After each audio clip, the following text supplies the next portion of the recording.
En teoría tendríamos que estar. Sí, siempre hay Un delay un por ahí. delay, sí, de un par de segundos, a veces un minuto, Bien. pero, pero por ahí, digamos, es un delay que hay que acostumbrarse porque uno después se ve acá en la pantalla y es diferente en el celular. Uno no lo va guiando. Ahí ya me sale a mí de que estamos. Que hay alguien, que ya hay uno. Sí. Ahí estamos. Ya se están conectando, están saludando, Doc. Buenas noches. Bueno, Buenas noches, Nadia. buenas Eh, noches a todos, buenas noches, Iris. buenas noches, Doc. Vamos a, ¿qué le parece si esperamos un par de minutitos más? Se están conectando. Sí, sí, Eh, dejamos unos segunditos. Ujú, como para presentarlo, para los que no lo conocen, creo que deben ser muy pocos los que no lo conocen. El doctor Rodríguez es muy conocido no solamente en la provincia, en todos lados. Así que bueno, vamos a esperar un ratito a ver si se suman más. Bien. Así ya lo presento. Sí, por supuesto, todo el que quiera compartir lo puede compartir. Nancy, compartirlo para Corazones Azules, obvio. Todos los permisos dados. Bueno, les voy contando el primer live del equipo, lo que le decía recién, le comentaba al doctor, del equipo Tu Espacio. Muchas gracias a todos los que compartieron la publicación, los que enviaron mensajes preguntando, los que se están sumando. Por supuesto que hay que darle las gracias antes que nada al doctor por la predisposición. El doctor Julio Rodríguez Arauz, como les decía, yo creo que no debe quedar lugar en la Argentina, por lo menos donde no lo conozcan, médico psiquiatra especializado, especialista en neurodesarrollo. Bueno, está con nosotros. Gracias, Doc, por compartir este primer live con el equipo, con Tu Espacio. Buenas Bueno, noches. buenas noches, Iris, y buenas noches a toda la gente que se va conectando. Muchas gracias a ustedes por invitarme.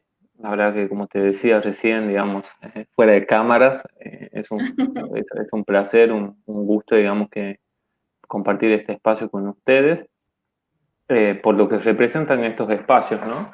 Viste que después de que se largó todo el tema de la pandemia acá en Argentina, la cuarentena, es como que estos espacios, digamos, han tomado mucho valor, porque también creo que hemos visto que son herramientas útiles como para poder eh, llegar un poquitito más a un montón de familias con las cuales, digamos, antes no se podía llegar, y la idea es, digamos, compartir información, compartir estos espacios donde se arman lindos debates, lindas charlas, podemos, y por qué no ayudar a alguien, me parece que esa es la idea, y bueno, así que un gusto para mí compartir este espacio con todos ustedes. No sé si soy tan conocido, la verdad que de todas formas agradezco a toda la gente que nos sigue, y bueno, trataremos de responder todo lo que se pueda. Como yo digo siempre, no sabemos todo, creo que la seguridad de uno radica en no tener miedo a equivocarse, o no tener miedo en decir, mira, eso no es mi campo,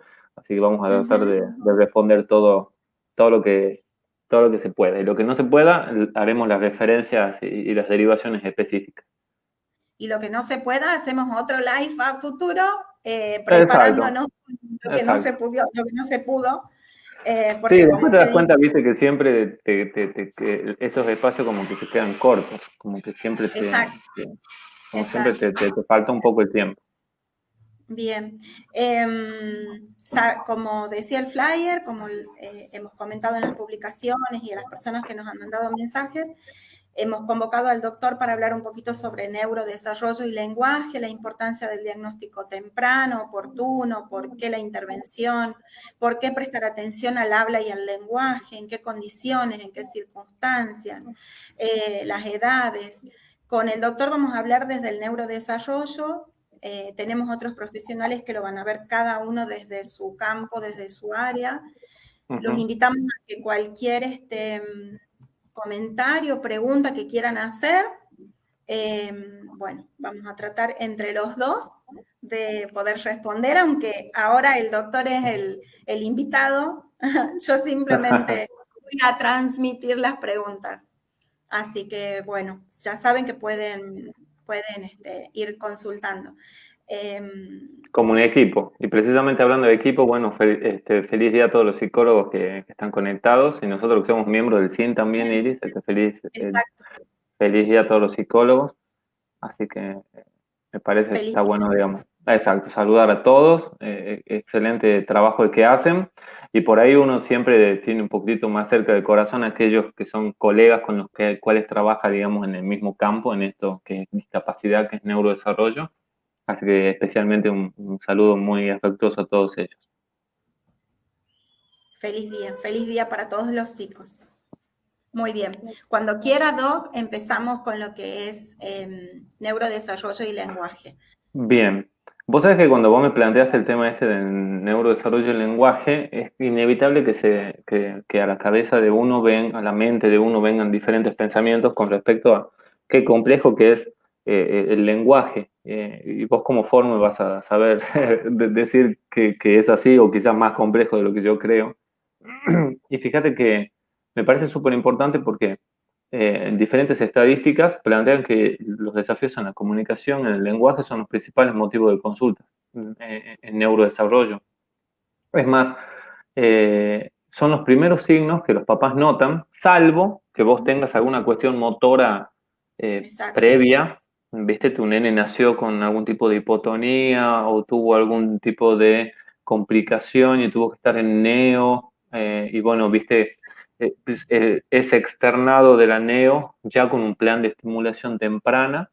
Entonces, salvo esos casos puntuales, el resto de los signos de alarma arrancan, digamos, siendo identificados como los papás por el hecho del lenguaje. Y esto que llama la atención a los papás es el hecho de decir, bueno, a ver, no habla, o no habla como debería a esta determinada edad que tiene en este momento, y eso empieza a llamar la atención.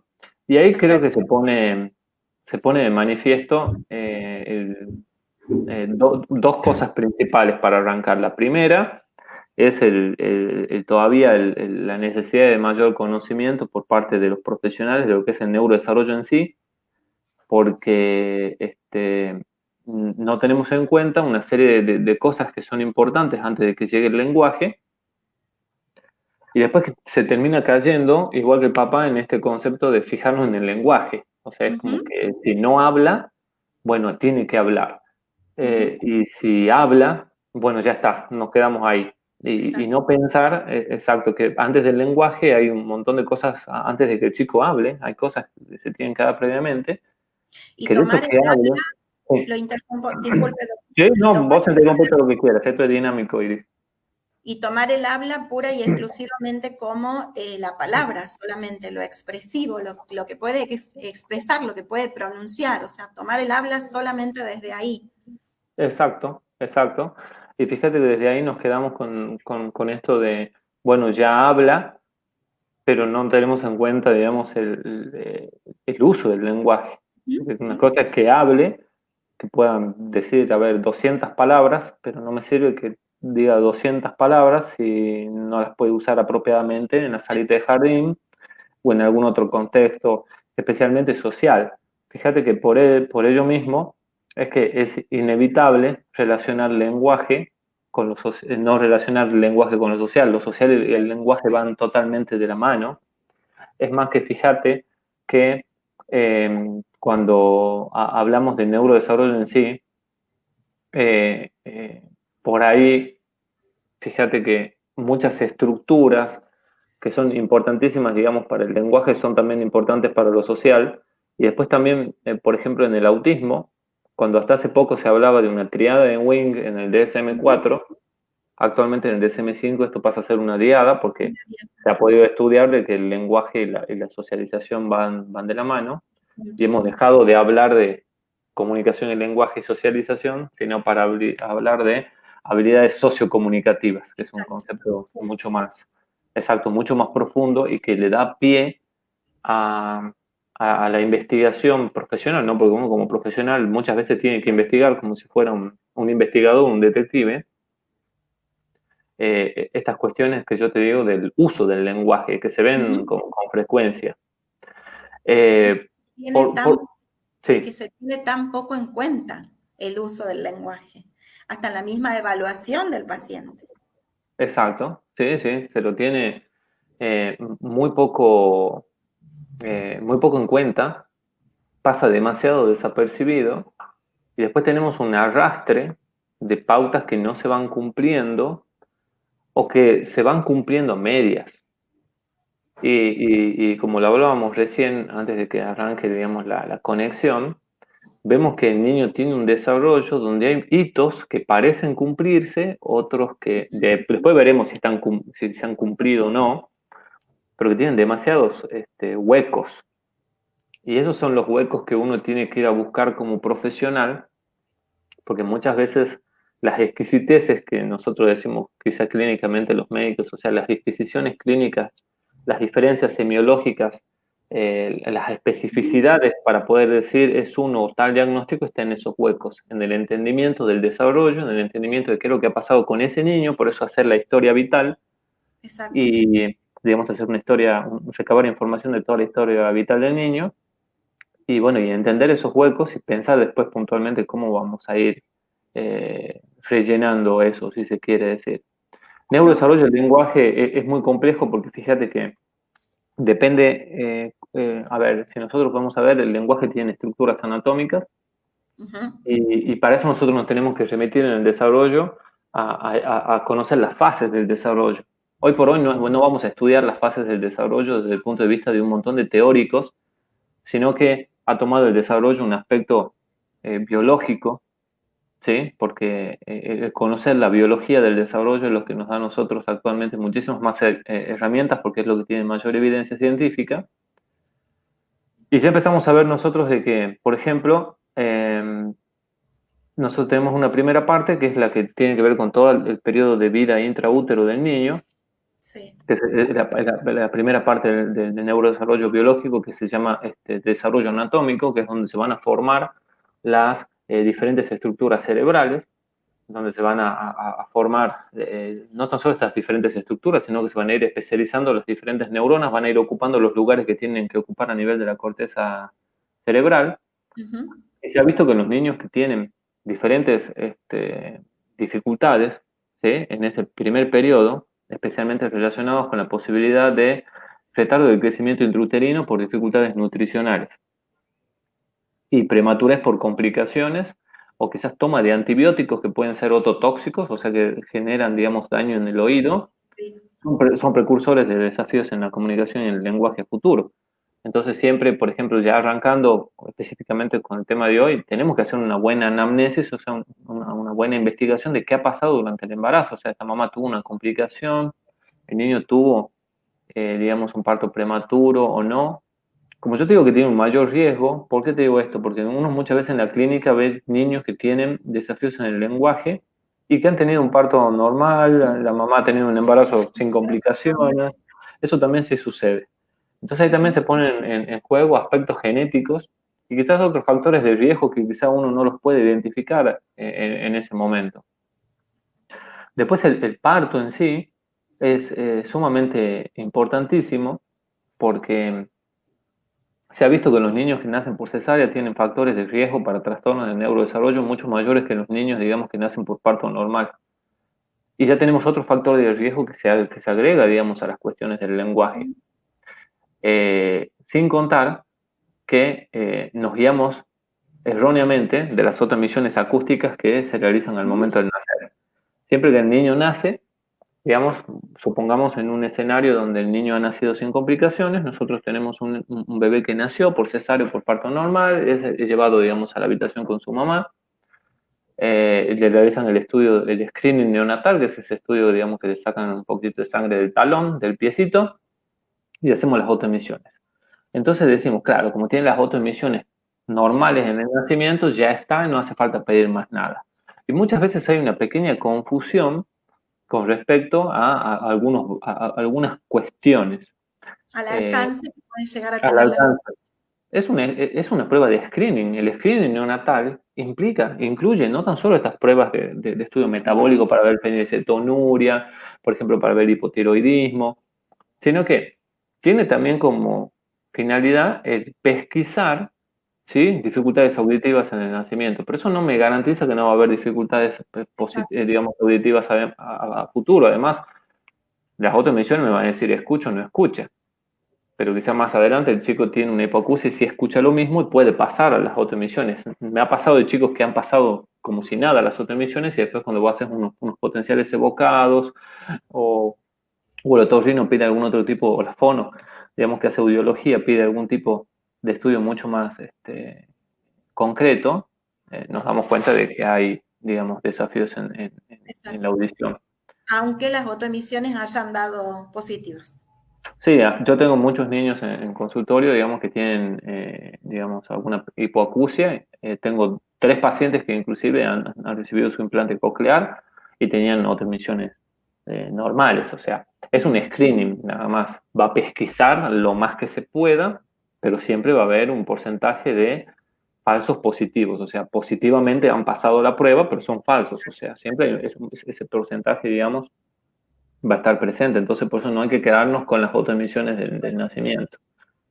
Y después empieza un periodo que se llama de la autonomía motora, que es el que se da más o menos hasta los 3 años, y de los 3 a los 10 años aparece el neurodesarrollo, donde, digamos, cobra mayor importancia el lenguaje, que es la etapa, digamos, del desarrollo del lenguaje, y después de los 10, 11 años viene lo que se llama el desarrollo de la personalidad.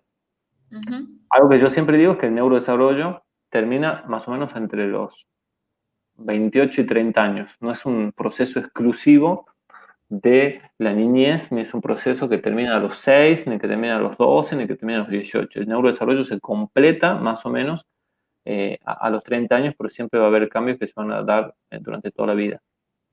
En este proceso de desarrollo de la autonomía motora es donde nosotros vamos a tener muchos fenómenos que están relacionados con lo que se llaman plasticidad neuronal, que son las conexiones que el cerebro va estableciendo en base a la experiencia. Entonces, quizás un niño puede tener un retraso en el lenguaje porque ha tenido pobres experiencias. ¿Sí? ¿Me escuchan? ¿Sí? Sí, sí, lo estamos escuchando. Por ahí, entonces, sí, yo te escucho, se me había tildado un ratito. ¿Qué es lo que es importante? Pensar. En este neurodesarrollo de la autonomía motora, lo que nosotros vamos a ver es que estas diferentes conexiones van a estar, digamos, presentes en mayor o menor medida según el ambiente. Eso se llama neuroplasticidad. El cerebro, en base a la experiencia, obviamente siempre hay una base genética que va a condicionar esa experiencia, va estableciendo diferentes conexiones. Y se van a empezar a dar diferentes hechos que vos como fono quizás lo puedas explicar mucho mejor, que ya empieza a aparecer un contacto ocular y esbozos de sonrisa social entre los 3 y 4 meses, cerca de los 7, 8 meses, y el niño puede empezar a tener fenómenos de intersubjetividad que van a dar lugar pie a lo que se llama después atención conjunta. Entonces, ahí empieza a aparecer que para el niño, para poder mirar, para poder sonreír, tiene que haber un buen sostén cefálico, tiene que haber una experiencia del medio que influya sobre eso, y esa experiencia del medio que va a influir en eso es la estimulación de los papás, es la estimulación del ambiente. ¿Sí? Esa estimulación sí puede generar un patrón diferente de neuroplasticidad. Algo que es importante dejar en claro es que un ambiente de poca estimulación no va a generar un trastorno del neurodesarrollo. ¿Sí? Sí puede condicionar un trastorno del neurodesarrollo que ya va a gestarse, porque los trastornos del neurodesarrollo se ha visto de que son neurobiológicos, pero que tienen casi todos, está comprobado una base genética, entonces el niño ya va a nacer con ese patrón que va a generar el trastorno del neurodesarrollo. Lo que pasa es que el ambiente puede jugar un papel fundamental en que esos desafíos sean más o menos marcados. Si vos tenés un ambiente de estimulación que sea propicio, digamos, como para el desarrollo de diferentes habilidades, obviamente el pronóstico, el rumbo, digamos, la clínica va a ser diferente que si vos tienes un ambiente de estimulación que no es propicio para el desarrollo de habilidades. Pero Si vos no tenés este ambiente, el sí. ambiente puede o potenciarlo o disminuirlo. El ambiente puede generar que haya mayores desafíos. ¿En qué sentido? Por ejemplo, si el niño tiene ya evidencias, signos tempranos de un trastorno del espectro autista y va a desarrollar un trastorno del espectro autista, el ambiente que rodea al niño sí puede condicionar que la clínica sea más o menos evidente. Si es un ambiente de muchísima estimulación, donde el niño tiene muchísima contención familiar, los papás están estimulándolo constantemente, quizás pesquisan signos tempranos y pueden hacer posteriormente un tratamiento de estimulación temprana o de intervención temprana. Entonces el niño tiene una chance, porque esto en medicina, en discapacidad, en salud, la matemática no existe, 1 más 1 no es 2, pero tiene mayores chances de tener una clínica diferente, con conductas más adaptativas, con mejores pronósticos que un niño que no ha recibido estimulación, que se ha demorado el diagnóstico. ¿Qué es esa estimulación? Es el juego. Por eso, para la estimulación digamos, todo lo que tiene que ver con comunicación y lenguaje desde la niñez, el juego cumple un papel fundamental. La estimulación en el niño es a través del juego, el tratamiento a través del niño es a través del juego. Exacto. Muchos papás me ha pasado que me dicen, ay doctor, yo no sé si seguir llevándolo a la psicóloga o a la fonoaudióloga, porque la psicóloga y la fonoaudióloga juegan con él. Y yo les digo, y por supuesto, el juego es la actividad predilecta del niño y es lo que, digamos, es a través de lo cual nosotros vamos a hacer, digamos, las evaluaciones, las intervenciones. Para eso jugamos nosotros en casa con él, dicen los papás. Exacto. Exacto. Pero fíjate que uno cuando lo puede explicar a los papás lo entienden y toman otra actitud. Por eso quizás un ambiente que no tiene, digamos, esta capacidad, digamos, el contexto, el entorno, no es generador de oportunidades de aprendizaje, de oportunidades de poder generar conductas más adaptativas, etcétera, etcétera. A ver, se puede cambiar. Por eso es importante la pesquisa.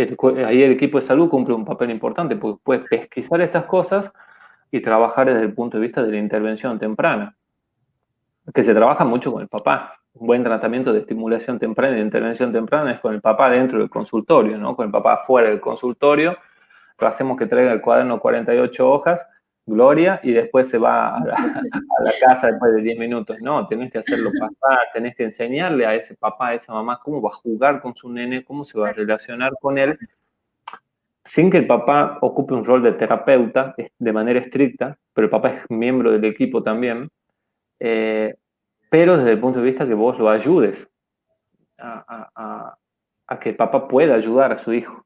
Es una cadena de ayudas, una cadena de favores, o sea, yo ayudo al papá para que el papá pueda ayudar a su hijo. Porque muchas veces yo como terapeuta no puedo ayudar tanto al niño. Yo necesito ayudar también mucho más al papá, porque al fin y al cabo el niño, y más en estas circunstancias de pandemia donde las terapias están reducidas muchas veces a 0 y muchas veces a 1 vez a la semana, el papá juega un rol fundamental. Entonces tenemos que trabajar con el papá.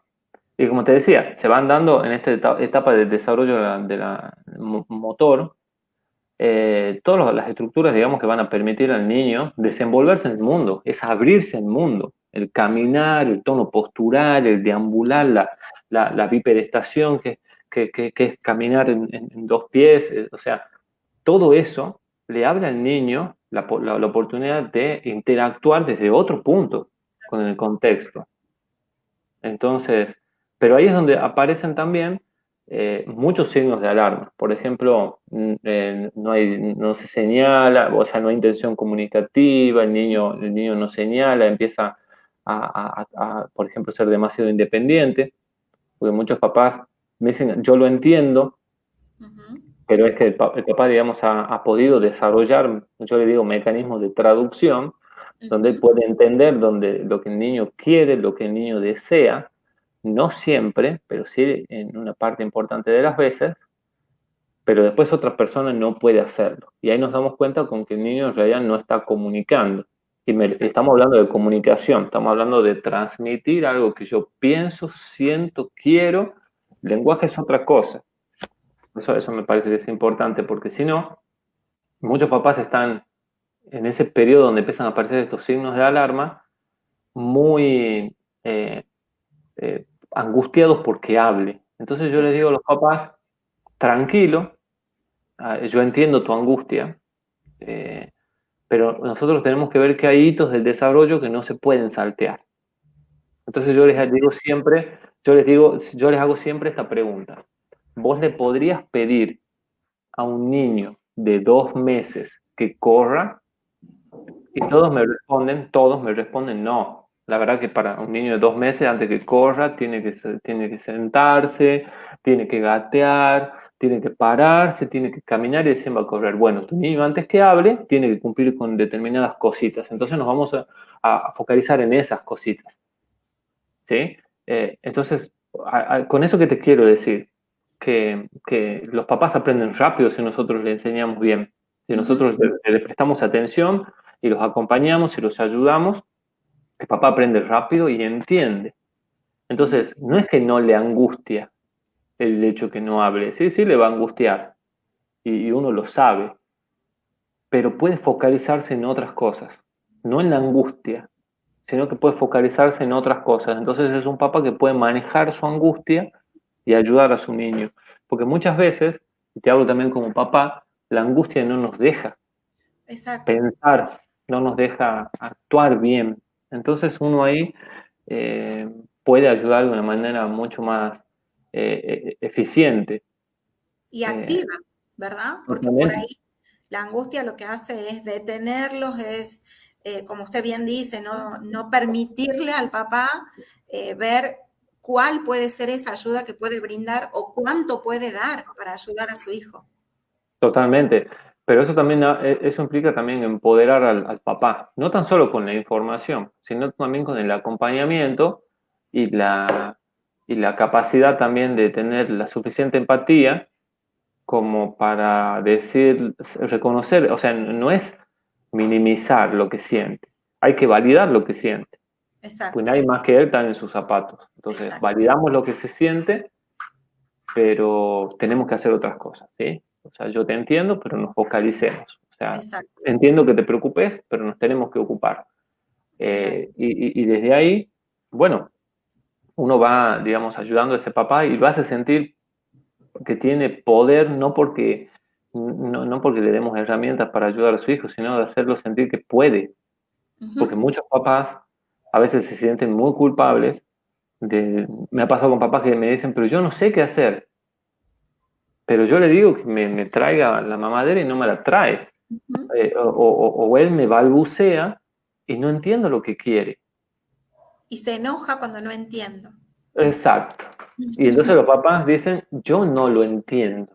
Entonces, Ujú, en eso tenemos que reconocer que el niño está teniendo un desafío para comunicarse con vos, exacto, papá, pero que vos no tenés por qué saber lo que quiere, pero sí exacto, tenés que ir a buscar qué es lo que le pasa para poder entender qué es lo que quiere. Entonces, exacto. eh, es, digamos, algo también que va de la mano de eso, ¿no?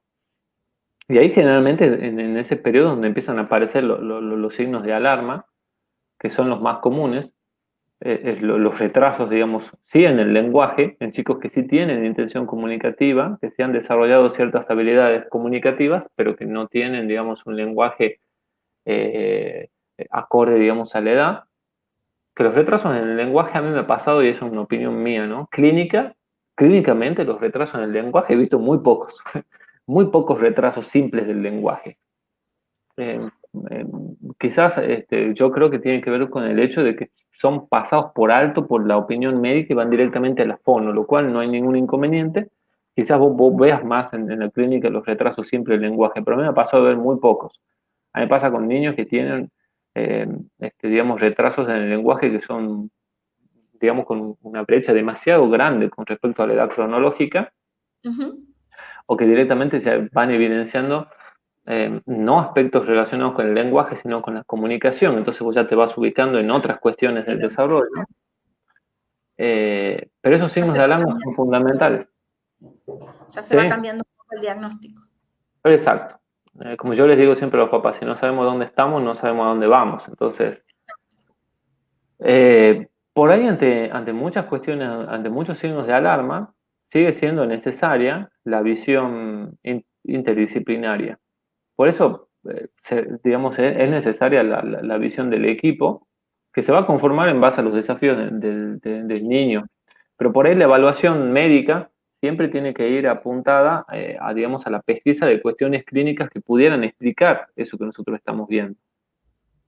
Eh, por ejemplo, un niño prematuro extremo que no tiene lenguaje y que vos lo ves y que también tiene desafíos en intención comunicativa, pero que también tiene cuestiones motoras y bueno, necesitas la visión del neurólogo, por ejemplo. ¿Sí? Entonces, la consulta con el médico va a buscar de que el neurólogo en ese caso, por ejemplo, determine según su clínica, según la pericia que él tenga, si va a hacer o no un método, va a aplicar o no, va a pedir un método complementario de diagnóstico. Hoy por hoy tenemos que lo que siempre se debería pedir cuando nosotros valoramos, digamos, cuestiones a nivel del lenguaje de la comunicación, son estudios referentes a ir a descartar que ese niño tenga alguna patología auditiva, a una cuestión, digamos, sensorial. Porque, por ejemplo, podría llegar a ser inclusive, yo tengo un caso de un niño que no tenía conducto auditivo externo y nadie se había dado cuenta. Nadie se había dado cuenta. Entonces, por ejemplo, y vos decís, pero, y ahí la duda está, ¿cómo siquiera pasó las autoemisiones? ¿Cómo fue que pasó los controles de desarrollo?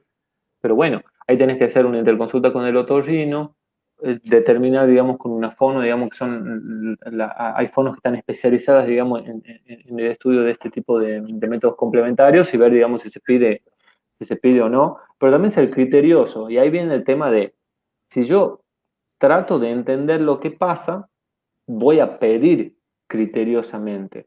Si yo tengo un niño, esto también forma parte de no tan solo lo que dicen las guías clínicas, sino yo te hablo desde mi criterio clínico, Iris. Si yo tengo un niño que no tiene problemas para dormir, que no tiene signos de alteración, digamos, hiperactividad o algo que me haga sospechar en que está teniendo una convulsión, si no tiene ninguna cuestión clínica motora que me haga sospechar a mí de que hay algo neurológico, ¿para qué pedirle una resonancia a un niño de 2 años y medio? ¿Para qué pedirle un electroencefalograma? Tengo que ser muy cuidadoso. ¿Por qué? Porque muchas veces el 90% de sus estudios no arrojan nada, si no es más del 90%. Entonces tengo que ser muy cuidadoso. A mí me pasa de ver muchos chicos que le han pedido todo. Por suerte, muchos neurólogos que tenemos en nuestra provincia, digamos, han cambiado también ese criterio y son muy cuidadosos a la hora de pedir. Porque si no, yo no tan solo estoy haciendo un mal uso de los recursos tecnológicos o de métodos complementarios, sino que hay un dicho que nosotros tenemos en medicina que es el que no sabe lo que busca no valora lo que encuentra. Entonces da la sensación de, bueno, probemos y saquemos una resonancia, un electroencefalograma, pidamos esto, pidamos lo otro, y el niño no tiene nada. Cuando podríamos, todo ese tiempo que el papá pierde 3, 4 meses hasta que están los estudios, y ojo, estamos hablando de papás que tienen una obra social, porque si tu niño, si el papá no tiene obra social y tiene que esperar a que se hagan en el hospital, el tiempo puede ser más prolongado. Para que por ahí el profesional te diga, mira, no le veo nada, empecemos con un tratamiento de estimulación temprana, me parece que todo tiene que partir de una buena clínica. Decir, Sin bueno, yo hablar veo este desafío. Sí, decime. de las necesidades económicas también, porque son estudios que más allá de que el papá tenga una obra social, generalmente tienen un costo adicional. Entonces, Totalmente. creo que también es otra cosa que se debería tener en cuenta. Totalmente. Porque de esa forma yo puedo hacer una valoración clínica como corresponde, pedir lo que solamente necesito a priori, y la mayoría de las veces no estamos hablando de algo que pone en riesgo al niño, porque si no el cuadro clínico sería otro. Un niño que tiene una sospecha, por ejemplo, de un tumor cerebral, es un niño que no va a ir a tu consultorio porque no habla. Claro. Es un niño que va a tener otra sintomatología previa. va a tener mucho llanto, va a tener convulsiones, va a tener signos de hipertensión endocraniana, va a tener signos de efecto de masa, va a perder motricidad, se va a caer, va a tambalear, o sea, va a haber un síndrome neurológico más delimitado. Entonces también tengo que ser cuidadoso en pedir eso, porque ese es tiempo valioso que yo pierdo. Y me ha pasado con muchos profesionales que les piden a los niños que no hablan audiometrías. Entonces me parece a mí que vos imagínate un niño de 2 años y medio, que ya por solo pensemos en un niño de 2 años y medio que por más que hable, encima no habla. Y vos Claro. pedís una audiometría que él levante la mano, que más o menos te trate de decir si escucho mejor del lado derecho o del lado izquierdo, es como muy complejo. Entonces, también está el punto de saber, digamos, no tan solo si pido o no pido, sino qué pido. ¿Qué pido? Ah, exacto, exacto. Cosa de que, porque nosotros no nos tenemos que olvidar que esos son métodos complementarios de diagnóstico. O sea, son métodos que me van a ayudar en el diagnóstico, pero muy pocas veces me dicen el diagnóstico.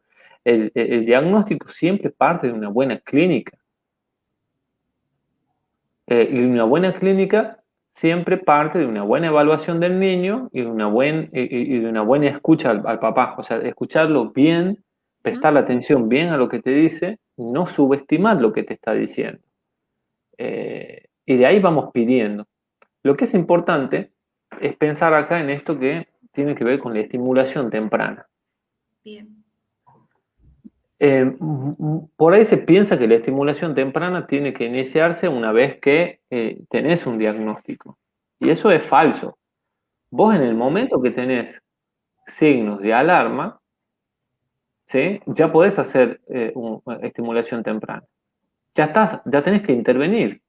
Exacto. Porque precisamente como yo les contaba, en este desarrollo se van generando diferentes conexiones que tienen que ver con esto que se llama neuroplasticidad, y yo lo que tengo que favorecer es una neuroplasticidad que le genere al niño las herramientas para poder sortear estos desafíos. Muchos desafíos se extinguirán, como por ejemplo un niño que tuvo un retraso simple del lenguaje, capaz vos lo estimulas bien y de pronto habla muy bien y chao médico, chao fonoaudiólogo a los 4 o 5 años, como tenés niños que disminuyeron muchísimo sus desafíos. Entonces, yo lo que hago precisamente con estimulación temprana es ayudarlo en estos desafíos y después veremos el diagnóstico. No significa que el diagnóstico, cuando yo digo después veremos el diagnóstico, significa que el diagnóstico es algo innecesario. No, el diagnóstico es necesario por una cuestión que el papá lo necesita psíquicamente, porque a uno con papá quiere pasar, a ver, supongamos a cualquier papá que nos esté mirando, si tu nene tiene fiebre, si tu nene tiene fiebre y vos querés saber qué es lo que tiene, no puedes decir, bueno, tiene fiebre, venga dentro de una semana. No, vos querés saber, tiene una angina, en este momento dirás, tiene COVID, ¿qué estará pasando? Bueno, acá pasa lo mismo, el niño no habla, supongamos. Tenga o no tenga intención comunicativa, vos querés saber qué es lo que está pasando. Entonces papá sí lo necesita, pero fundamentalmente, porque el diagnóstico sí va a ser importante para entender algunas cosas por el niño. Siempre el diagnóstico es importante primero por el niño y secundariamente sí es importante para la psiquis del papá. Pero como yo digo, después vemos el diagnóstico, significa que vamos a iniciar un proceso diagnóstico, vamos pidiendo los estudios, vamos viendo si hay que hacer un ADO, si hay que hacer una valoración con un neurolingüista, si hay que hacer una valoración con una psicomotricista, con una TO, o que vaya interviniendo una psicóloga, una profe de educación física, un kine, cualquier miembro del equipo en esta cuestión diagnóstica.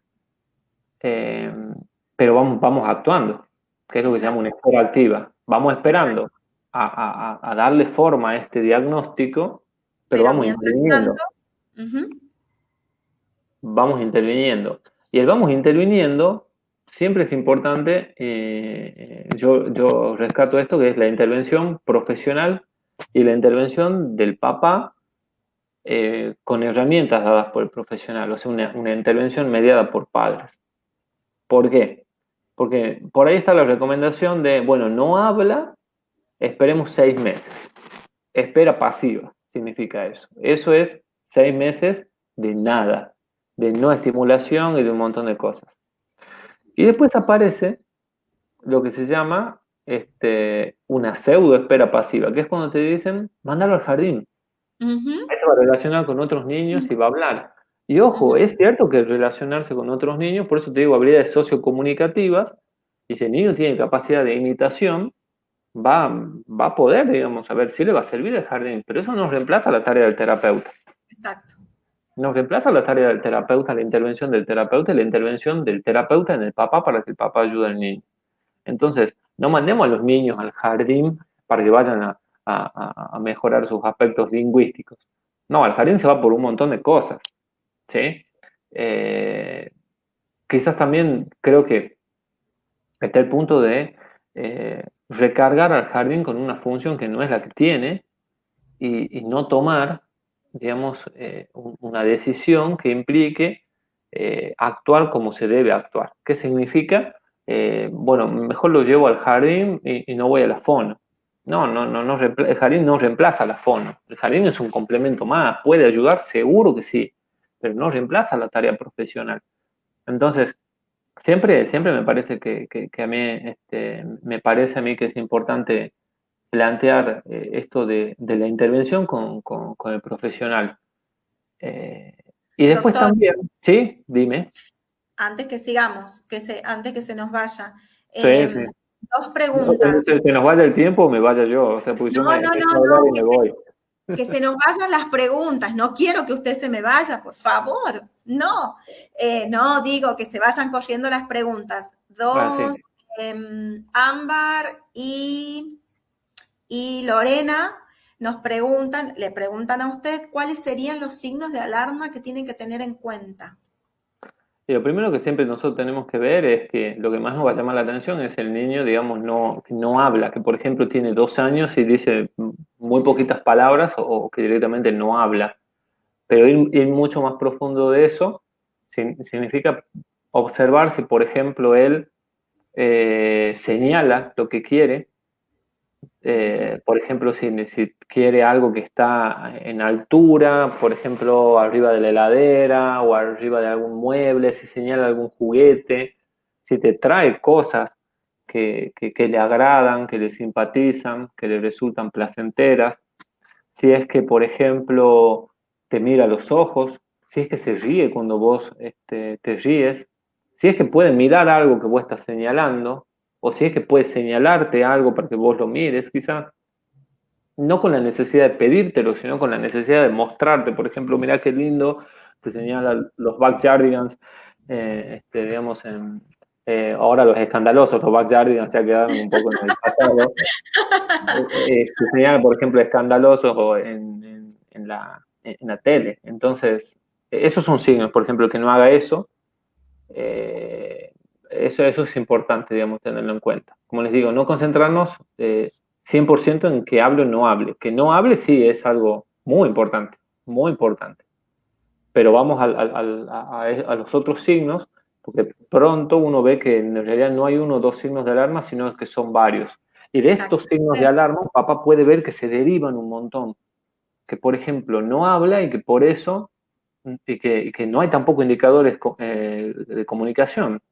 Y que eso Exacto, tampoco le permite jugar con otros niños. Entonces te das cuenta de que exacto, juega más solito que con otros niños, que no juega con los hermanos, que le cuesta entender algunos juegos.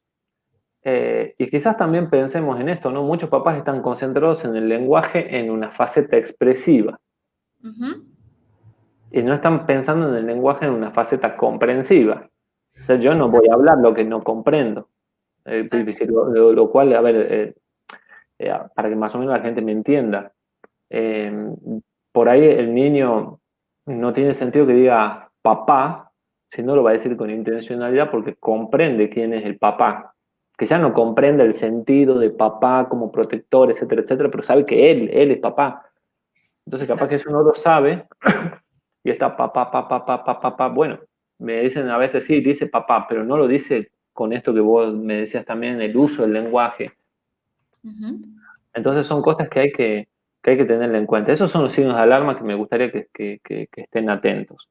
Eh, y fundamentalmente pensar que hay muchos signos de alarma que no necesariamente se dan al año, a los 2 años. sino que hay signos de alarma que van persistiendo a lo largo de la primera infancia.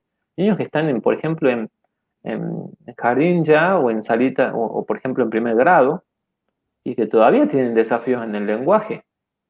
Todavía tienen desafíos en el lenguaje comprensivo, en un lenguaje expresivo, todavía tienen desafíos en intención comunicativa, y todo eso se va a traducir después en socialización, en lectoescritura, en el aprendizaje. Entonces, fíjense todo lo importante que es en el neurodesarrollo el lenguaje, porque me abre las puertas a mí, me permite jugar, me permite socializar, me permite a mí aprender en la escuela. Obviamente el aprendizaje excede a la escuela, es el aprendizaje diario, es lo que se llama oportunidades de aprendizaje diarias, ¿no? Pero, por ejemplo, vos ya vas viendo que hay signos que van persistiendo. Y es más, a mí me ha pasado de, por ejemplo, ver adolescentes, ¿sí? Que por ejemplo, han estado durante mucho tiempo, de tratamiento con un equipo y que no se han percatado que tenían desafíos semánticos pragmáticos. O sea, en entender lo que hablan y en usarlos para la gente que nos mira, nos entiendan. Entonces, por ejemplo, ¿qué significa esto? Chicos que han ido a un... parece, esto que les voy a contar parece gracioso, pero no quiero que lo tomen gracioso, quiero que se fijen en la connotación. Chicos que han ido a un velatorio y han contado un chiste. O chicos que un amigo les ha dicho que tiene determinada situación en la casa y no han podido responder adecuadamente a eso. Chicos que no pueden, tienen ganas de socializar, pero no manejan esos códigos. Cuando hablo, saben decir hola, ¿cómo estás? ¿Cómo te llamas? Pero no saben usarlo. No saben cuándo hablar, no saben en qué momento, no saben manejar los tiempos, La coherencia, el ida y vuelta, no saben aplicarlo en un contexto. No es lo mismo decir hola, ¿cómo estás? ¿Cómo te llamas? En un contexto que en otro. Exacto. Entonces, eso es importante porque hay un montón de signos de alarma que persisten. Entonces, no nos quedemos con los signos de alarma tan solo como si fueran patrimonio de una niñez temprana, sino que los signos de alarma son signos que nos están indicando que ese neurodesarrollo está teniendo un curso que no es el esperable desde el punto de vista de las pautas del desarrollo. Eso no vamos a hablar de neurodesarrollo normal o anormal porque eso no existe. ¿Sí? Pero sí no está teniendo no está cumpliendo con esas pautas. Entonces, bueno, yo puedo actuar, pero necesito pensar desde un punto de vista clínico. Y eso me parece que es importante, porque así nos pasa a veces de que hay un montón de diagnósticos que podrían haber sido pesquisados en una infancia, en la primera infancia, y que después vos viste que quedan, digamos, digamos, la adolescencia. Y no es que uno ha perdido tiempo, quizás ha perdido algunas oportunidades que vamos a tener que encontrar la forma de generarlas de nuevo. Muchos papás dicen, ay, bueno, tengo un diagnóstico tardío, se perdió tiempo, ya no se puede hacer más nada. No, eso es mentira. Siempre hay para hacer un montón de cosas. Y si perdimos alguna oportunidad, y bueno, veamos a ver de generarlo, el contexto, los espacios y brindar todos los apoyos como para generar de nuevo esas oportunidades. Doctor, una Con pregunta. compromiso, ¿no? Con compromiso. Sí, sí. Hablando de oportunidades y de que no se ha perdido tiempo, como usted decía, y hablando también de lo que es esta neuroplasticidad a la que usted también hacía referencia hace un momento. ¿Hasta cuándo podemos decir que no se ha perdido tiempo? ¿Hasta cuándo tiene oportunidad ese niño, quizás ya no tan pequeño, si recibe un diagnóstico tardío? La última oportunidad la vas a tener con el último suspiro de tu vida, porque el cerebro aprende siempre. Así sea que tengas 70 años o tengas 80 años, tu cerebro siempre va a tener capacidad de aprendizaje y tu cerebro siempre va a conservar la neuroplasticidad. Lo que nosotros tenemos que pensar es que hay periodos que son más ricos en neuroplasticidad. ¿Qué significa? Que son periodos donde la neuroplasticidad es mucho más fácil, donde es mucho más estimulable, donde es mucho más trabajable y que tiene que ver con precisamente las primeras etapas de la vida. Hay un gran periodo de neuroplasticidad que es muy importante, que es hasta los 3 años. Por eso fíjate la importancia de detectar signos de alarma en los niños muy pequeñitos, en las niñas también muy pequeñitas. Después tenés un segundo periodo que es más o menos hasta los 6 años y después va decayendo un poco, pero siempre tenés la posibilidad de recuperarte.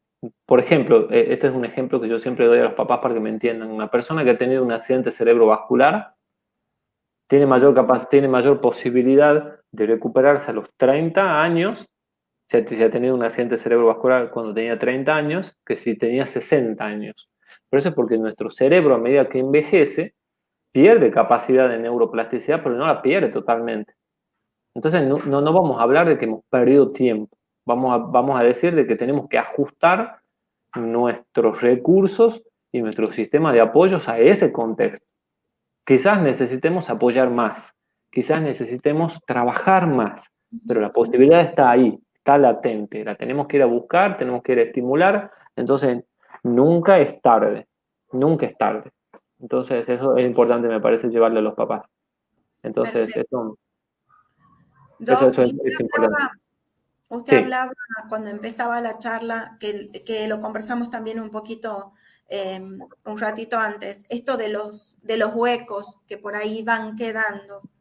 ¿Qué hacemos con esos huecos? ¿Quién determina dónde están, cuáles son y qué hacer con esos huecos? Primero que nada, lo que nosotros tenemos que pensar es en el hecho de que siempre esos huecos se pueden trabajar. Como por ejemplo, uno observa muchos de esos huecos en el juego. Me ha pasado a mí con niños que tienen, por ejemplo, niños con autismo que experimentan indicios de juego simbólico, pero que siguen teniendo juego inusual con algunos objetos o no funcional con algunos objetos. Supongamos un auto, en vez de hacerlo rodar, lo golpean. Pero sin embargo toman un bebé y cantan un arroyo. Entonces vos decís, ¿está teniendo esbozos de juego simbólico? Sí, pero hay un hueco ahí, porque todavía tiene. Entonces, Algo. entonces ¿qué significa esto? Que el neurodesarrollo tiene etapas consecutivas. El neurodesarrollo va a seguir. Lo que yo tengo que hacer, a ver, no es que porque no tengo lenguaje no me voy a saltar hacia la otra etapa. Voy a saltar a la otra etapa, pero con muchos déficits, con una mochila importante de cosas a seguir trabajando. Entonces, ¿cómo se llena eso? Desde una buena evaluación multidisciplinaria, desde el trabajo en equipo, desde el trabajo con los papás, haciendo una buena evaluación funcional de qué es lo que está sucediendo. A ver, sentar, y esto es importante porque acá juegan un papel importante las escalas de los informes. Esto de, por ejemplo, a ver, el niño ha trabajado con la pedagoga en aspectos relacionados con la lectoescritura hace un año y hoy está mejor. No, bueno, está bien, vos lo ves mejor como profesional. Pero ¿qué hiciste el año pasado? ¿Qué prueba le hiciste el año pasado? Y podés repetirle la misma prueba hoy para objetivar que haya mejoras. Entonces, es como un análisis de sangre. A mí me pasa, por ejemplo, un niño ha estado medicado con risperidona, aumentó la prolactina, entonces yo bajo la risperidona. Yo supongo que va a bajar la prolactina, pero para comprobarlo tengo que volver a pedirle otra prolactina dentro de 3 meses. Entonces, no nos tenemos que pensar, no tenemos que olvidarnos en que el neurodesarrollo no puede ser la subjetividad del profesional. Tenemos que objetivar todo lo que vemos. Para eso existen las escalas, para eso existen los informes. A ver, a mí me gusta mucho cuando se hacen, digamos, los informes anuales de fin de año, porque ahí uno puede realmente plasmar con escalas o quizás no tantas escalas, pero sí está plasmado en algún lugar que esto, digamos, que el niño ha avanzado. Porque eso me va a permitir también a mí decir si tengo que redireccionar el tratamiento. Seguro. Entonces, por eso es importante, digamos, estas cuestiones y la intervención de todo el equipo. Yo siempre digo, no existe uno solo de los miembros del equipo profesional que sea más importante que el otro. Son todos importantes, todos aportan desde sus diferentes áreas, diferentes puntos de vista que son súper valiosos, pero necesitamos objetivar. Y esos huecos lo tenemos que plantear. A mí me ha pasado, por ejemplo, chicos que copian. Yo respetuosamente digo copistas, con mucho respeto. Copian, copian, copian, espectacular, tienen una hermosa letra, pero no saben leer. Exacto. Entonces, por ejemplo, vos le haces un dictado y fallan por cuestiones, falla por una cuestión de atención, por una cuestión de que ahí la escritura empieza a mostrar desafíos que no eran los mismos cuando copiaba. Entonces, ahí nos damos cuenta de que sí, existen muchas veces desafíos por no haber hecho abordajes adecuados, pero a veces, bueno, también la evolución misma de esta condición del neurodesarrollo es así. Por eso también me parece importante decirle a los papás que va a haber muchas mejorías y a veces quizás no tantas. Quizás va a haber años que nos van a sorprender más que otros, va a haber momentos que nos van a sorprender más que otros y eso no necesariamente obedece a un equipo que no ha trabajado, sino que cada condición del neurodesarrollo, a pesar de tener de ser el mismo diagnóstico, es diferente en cada niño. Y yo creo que el espectro del autismo se aplica a cualquier otro espectro. No existen dos chicos iguales con dislexia, no existen dos chicos iguales con TEL, no existen dos chicos iguales con TDAH. Entonces, al fin y al cabo, vivimos en este espectro. En realidad, ese espectro se llama neurodiversidad. Nunca me... Entonces, ese espectro se llama neurodiversidad. Entonces, me parece a mí que es importante pensar en eso, ¿no? Saber que, a ver, no hay un techo. Eso sí, vamos a estimular a full, pero que puede haber algunas cosas que cuesten más, pero cuando hay acompañamiento profesional y hay acompañamiento de los papás, el afrontar esas cositas que cuestan más, se hace más llevadero, es mucho más fácil es mucho menos difícil de sobrellevarlo y uno lo puede sobrellevar con más empatía y con otro tipo también de emociones. Eso me parece que es súper importante. Doc, como para que vayamos terminando, así lo dejo descansar. Yo sé que usted ha trabajado todo el día hoy, esta tarde le tocó toda la tarde consultorio. Consejo para los papás ante la mínima señal de alerta. Ante la mínima señal de alerta, lo que yo siempre les recomiendo a los papás es lo siguiente. Primero, traten de no duden ni tengan miedo de su instinto, porque muchas veces los papás ven, pero tienen mucho miedo de que sea algo. No sabemos qué, pero se tiene miedo de que sea algo. Y eso puede generar que se pierda tiempo. Entonces, confiar en su instinto. Si ven algo, consultemos, porque quizá ese algo que ellos ven instintivamente como papás es realmente la oportunidad de que su hijo esté bien, ¿sí? Y no necesariamente la oportunidad de tener un diagnóstico en un sentido negativo. ¿Sí? La oportunidad de que esté bien. Bien. Entonces, en ese confiar en su instinto también implica el hecho de decir, si yo lo llevo al pediatra, que es realmente con quien yo voy a seguir recomendando que llevemos al pediatra, pero también voy a recomendar a los papás que si el pediatra no les presta mucha atención, busquemos una segunda opinión. Busquemos un pediatra del desarrollo, busquemos un psiquiatra infantil, un neurólogo infantil, busquemos una fono, busquemos una psicóloga, pero también busquemos, digamos, personas con referencias. No necesitamos buscar ni al mejor, ni al más caro, ni al más famoso, ni ninguna de esas cosas que la verdad que no vienen al caso. Lo que nosotros necesitamos es buscar a alguien con referencias porque eso nos avala en cierta forma, la posibilidad de que ese profesional esté lo suficientemente formado como para que me dé una respuesta. Pero pensar en nosotros, pensar en ese instinto que nos dice consultar, ni bien veamos los signos de alarma, porque ahí nos vamos a rodear de un montón de interferencias. El pediatra que nos dice generalmente no pasa nada, tranquilo, tranquila, espéralo. Me ha pasado con niños de 3 años y medio y seguían esperando, es demasiado. Y después también, viste, la familia, los abuelitos, no, pero vos hablaste a los 3 años también, déjalo, ya va a hablar. No se dejen presionar ni por los abuelitos, a ver, esos niños, tu hijo no depende del pediatra, no depende del fono, no depende del psicólogo, no depende del médico, ni tampoco depende del abuelo ni de la abuela, depende de vos. Entonces, si vos ves algo, consultá. No importa lo que te digan. No No importa lo que importa te la digan. edad que tenga. Vos tenés que pensar de tu hijo. Más vale una consulta de más, ¿sí? Realmente una consulta de más donde te pueden decir, no, mira, pero vamos a hacer esto, pero quédate tranquila, no es tanto, no te des tanta manija. Y después te das cuenta con que, bueno, no, sí, le falta. Realmente existen los casos donde necesitas estimular más y el chico despega y es un avión.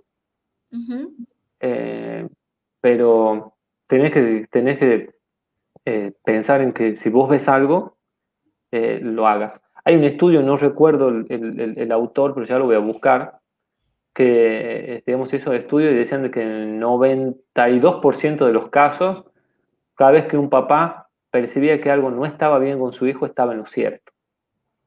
Entonces, eso es algo que los papás tienen que escuchar. Tienen que escucharse a ellos mismos sin importar el entorno, que Bien. lo que importa es su niño. Después las cosas se acomodan, más o menos las cosas con la familia, con el entorno se acomodan. Lo importante es que ese niño tenga las oportunidades que se merece. ¿Y la edad de consulta de ese signo de alarma? A la edad que sea. Porque, por ejemplo, si vos tenés un niño que a los 3 meses, entre los 3 meses más o menos es un promedio de que ya tendría que tener un sostén cefálico. ¿Qué significa? Más o menos tener duro el cuellito como para sostener la cabecita. 6 meses más o menos ya debería buscar sentarse o tener la posibilidad de sentarse durito. 9 meses ya vos esperas que más o menos pueda rolar o que quizás pueda empezar a gatear. Y 12 meses, por ejemplo, eso es una mnemotecnia, 3, 6, 9, 12. 12 meses que más o menos ya empieza a pararse y a dar quizás unos primeros pasos. Si vos me decís que tu nene tiene 3 meses y medio y todavía no sostiene la cabeza, bueno, ayudarlo un poquitito, le haces masajes, tratas de ayudarlo, son 3 meses y medio. Pero si vos me decís que tu nene tiene 9 meses y no sostiene la cabeza, tenés que consultar. Hay signos que no tienen edad de aparición, sino que simplemente están porque hay una pauta que se ha retrasado. Y pautas del desarrollo nosotros tenemos desde el momento mismo, por ejemplo, el reflejo de succión, desde el momento en que nace el niño. Un niño que no tiene reflejo de succión desde el momento del nacimiento, hay que pensar, ojo, ¿qué está pasando acá? Entonces me parece a mí que no hay una edad de consulta. Lo que yo sí les puedo decir es que mientras más rápido consulten, mejor. Por eso también me parece que está bueno que los papás que han tenido que tienen un hijo con alguna condición, piensen en que yo les aseguro que a nadie le ha sido fácil el camino, ¿no? Pero quizás podríamos generar acciones para que a las generaciones que vienen detrás de nosotros les resulte un poco más fácil. No puedes esperar un año para el consulto con el neurólogo, no puedes, ¿me entendés?, aceptar una consulta de 5 minutos.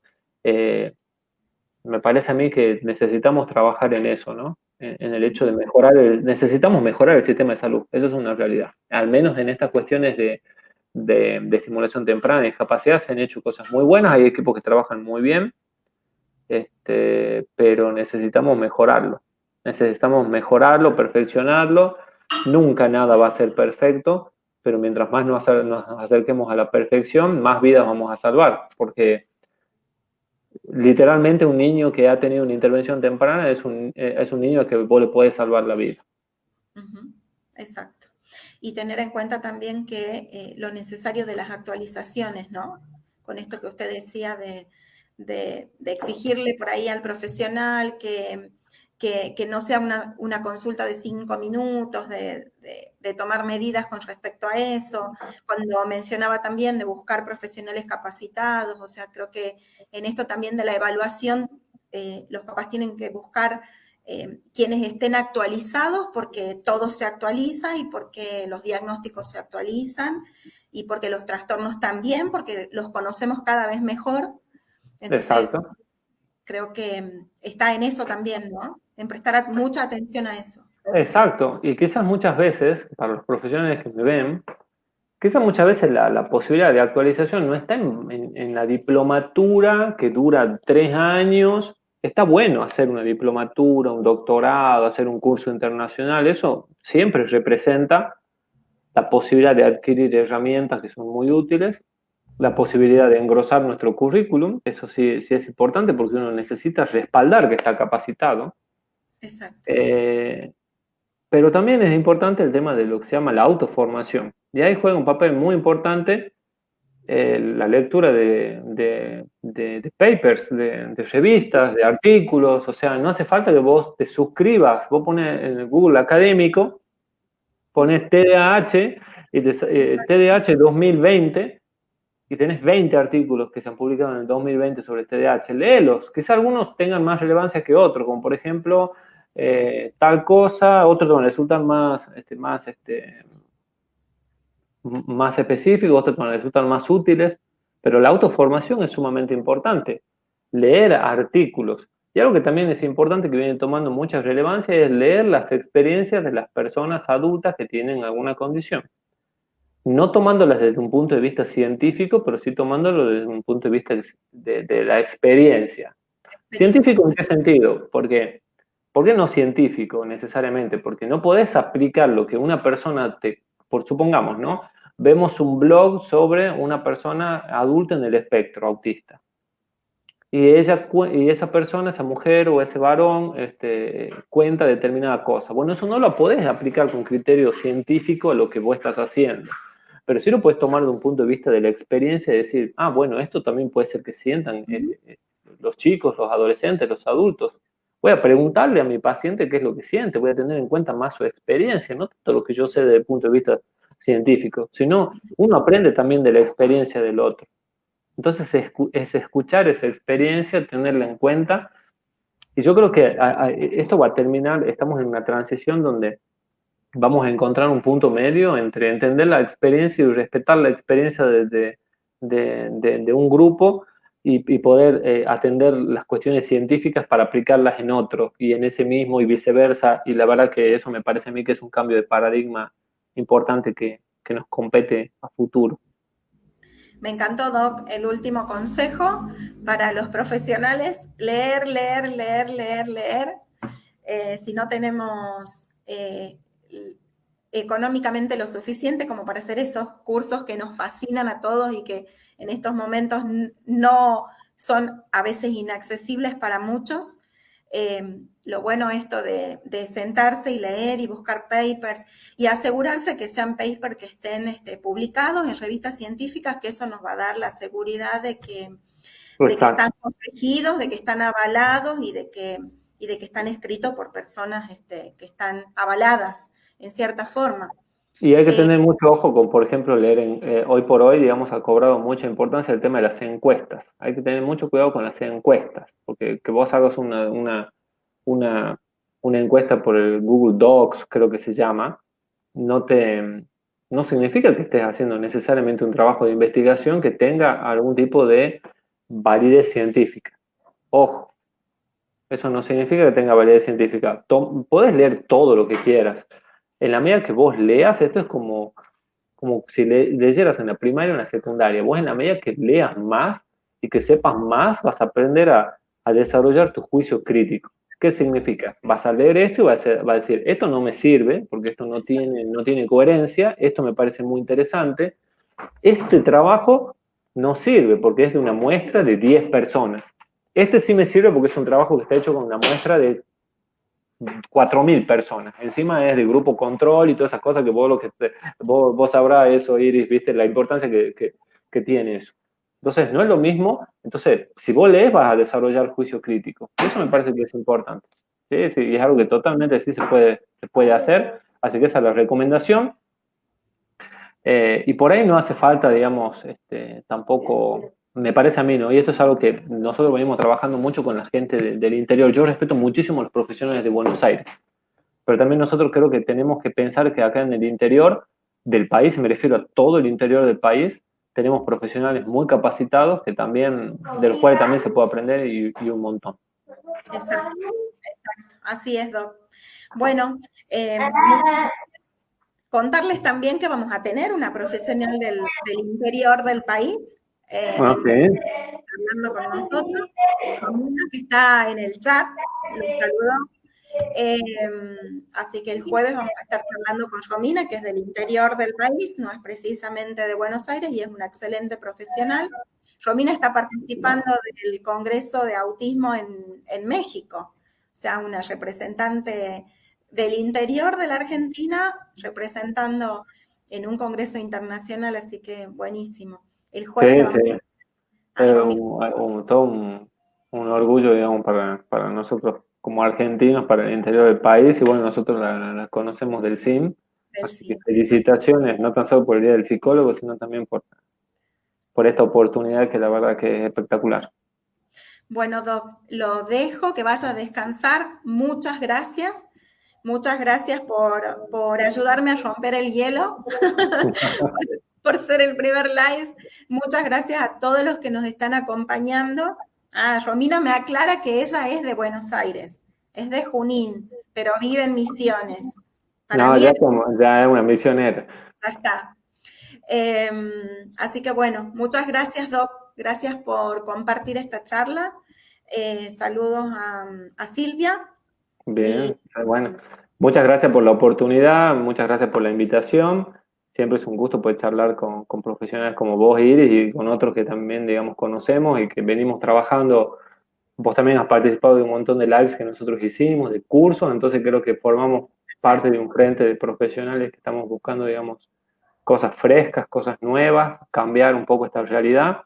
Así que, y bueno, y veo que hay gente de muchos lugares, inclusive de Chile, conectados, o sea que, bueno, muchísimas gracias a toda la gente que se ha conectado por habernos escuchado. Mil disculpas si por ahí no hemos podido contestar a todas las preguntas, por ahí en estos lives se hace complicado, pero no va a faltar la oportunidad de que nos volvamos a cruzar y que podamos ayudarlos en todo lo que se pueda. yo le prometí al doctor que iban a ser 40 minutos y ya tenemos 1 hora 12, 1 hora y cuarto más o menos. Así que bueno, vamos a tratar después de ver si ha quedado alguna pregunta pendiente y se contesta a través del chat. Sí, sí. Antes de cortar, invitarlos a todos, decirles que tenemos otra charla mañana con Claudia, que es chilena, Claudia es fono, vamos a hablar sobre habla y lenguaje. El jueves con Romina Graef, conducta y lenguaje. Y el viernes con Franklin Susaníbar, un fono peruano excelente, y con él vamos a hablar sobre trastornos de los sonidos del habla específicamente. Así que bueno, Espectacular. que nos quedan 3 nochecitas más. Agradecerles a todos y especialmente a usted, Doc. Muchísimas gracias. Bueno, muchísimas gracias, Iris. Bueno, muchas gracias a todos. Que tengan excelente buenas noches, a quedarse en casa, cuidarnos. Y bueno, muchas gracias. Muchas gracias a todos. Buenas noches. Hasta luego, Doc. Chao, chao.